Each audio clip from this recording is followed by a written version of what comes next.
No dice. Sharon Horne-Ellstrom here. Welcome to day 887 of What's She Up To Now. Thinking about the idiom no dice, because that was the topic of Supersize Your Business vlog, blog, post, whatever today.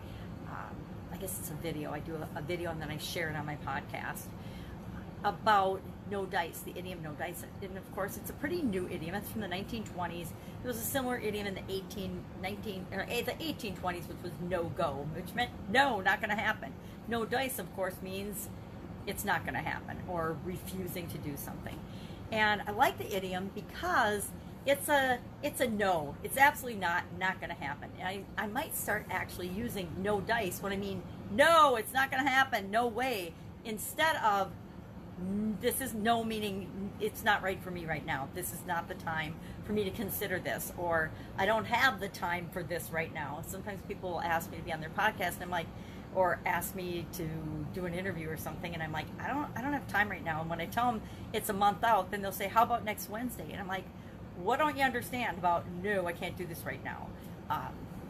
And no doesn't always mean no, I'm never going to do it. It just means no, it's not a priority for me right now, or it doesn't fit with what I'm doing. When people invite me to do something that isn't in my wheelhouse or isn't a fit for the kind of messages and things I want to send out into the world, I will say no. If somebody asks me to be on their dating podcast, not going to happen. It's got nothing to do with what I do and how I present myself to the world. So that would be a like no dice, not going to happen, not interested ever. Kind of like if somebody approaches me to be in their Bitcoin or their network marketing company, not going to happen. Been there, done that. You know, I've got the experience. Choose not to participate.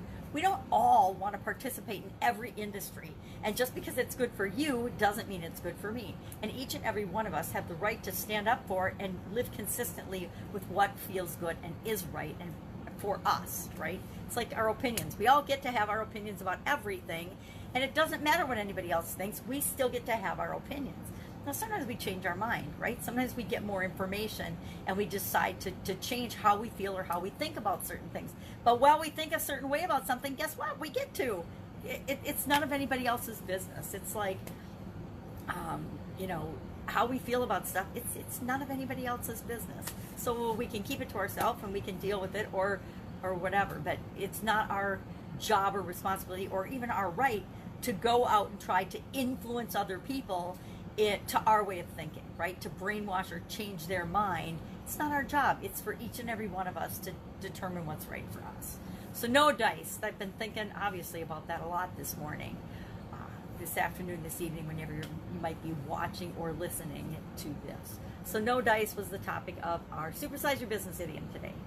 And as far as get a fun challenge today, 365-day fun challenge, day 178, I think. Yep, 178. Lots of 8s and 7s in the days today. I don't know why, but that's how it just works out.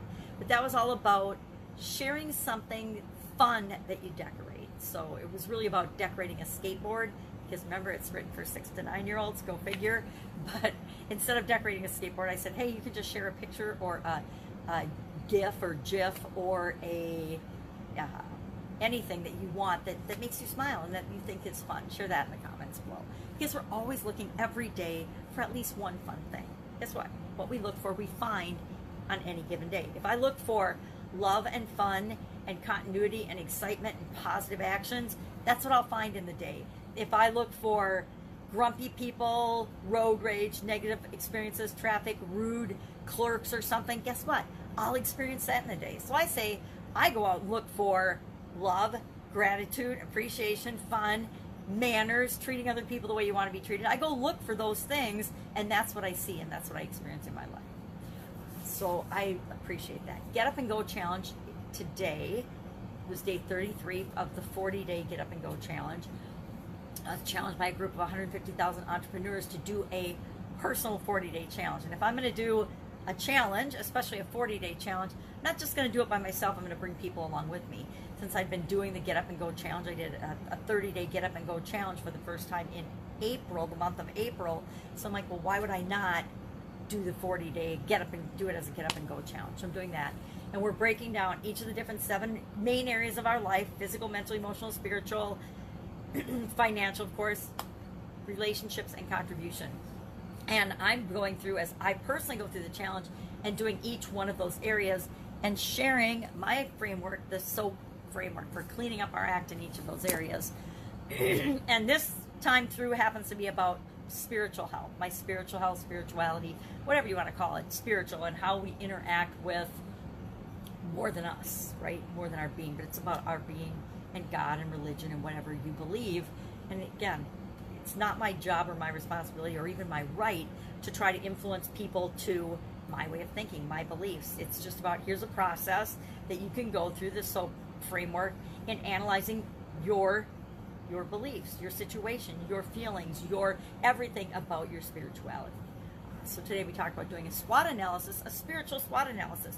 I don't know if anyone's ever done a spiritual SWOT analysis. I'm pretty sure I have never done a spiritual SWOT analysis on myself. So that's what I committed to do today, is I will do a SWOT analysis, which stands for strengths, weaknesses, opportunities, and threats analysis on my personal spiritual well-being and health, and see what I come up with. And I guarantee I'll come up with at least a couple of big realizations, big ahas, big breakthrough moments, and I'll see things in a way that I've never seen them before, because I've never sat down and really thought about what's my spiritual situation now, and then this snapshot in time, and what do I really want it to be? What is my ideal spiritual situation? And it's personal for each and every one of us, but I think applying the SWOT analysis is going to be a kind of a fun way to use that tool. You know, we've got all these different tools and techniques and strategies in our subconscious or our toolbox or back in our brain hidden somewhere, and we forget to use them, and we forget that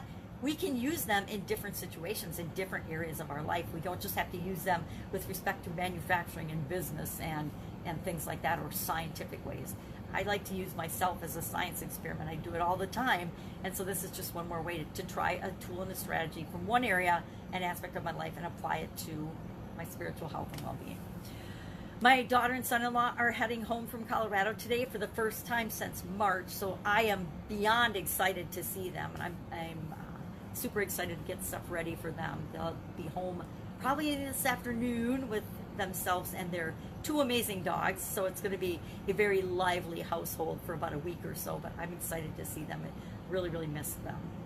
So that's it. That's what I'm working on today. Still working with the branding group, and I'm actually working with about 3 or 4 different branding things to hone in and figure out what I'm doing with my branding, meaning Pajama Grandma's pretty much dissolved and disappeared from the picture, with the exception of the fun challenge. The fun challenge I actually do live on my Pajama Grandma page, so, and I share it in my Pajama Grandma group. So until the end of the year, for sure, Pajama Grandma will still have a slight presence in my life, and I'm actually thinking about doing a bigger piece once a week, doing an hour-long video with segments. And I'm thinking that it might be kind of fun. I'd love some feedback or some comments on this. I'm thinking it might be kind of fun to have Pajama Grandma just appear and do one segment. So once a week she shows up and does a segment. You know, maybe she does the fun challenge. Maybe she does something else. Maybe I just do something a little lighthearted and fun and approach a subject or a topic, whatever the subject or topic is of the episode, from Pajama Grandma's perspective or something. I don't know. I haven't thought about it yet, but obviously I don't want to kill her off entirely, because she is a part of me, right? Being Pajama Grandma is part of me. Otherwise I never would have been showing up as Pajama Grandma. And as much as it annoys my family, it is a part of me. It is a part of me for many reasons, and it's not just a on the surface gimmicky thing. It's who I am for several reasons, and because of certain experiences that I've had in my life. So it's not a part of me that's going away. I still like to hang around in my robes and pajamas a lot. I just don't need to show up online in my pajamas all the time, or every single day. So love to know what you're working on. If I can help you in any way, just ask in the comments below.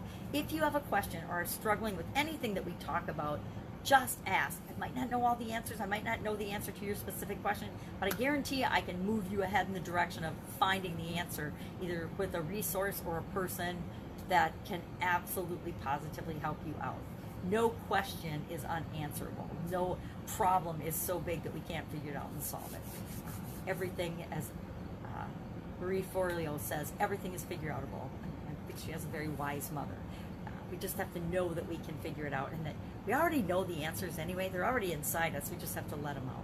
That's it. Have an absolutely amazing day, and I will, of course, be with you tomorrow to let you know what she's up to now as I transition from the brick and mortar offline world of businesses to the online world of business. Take care.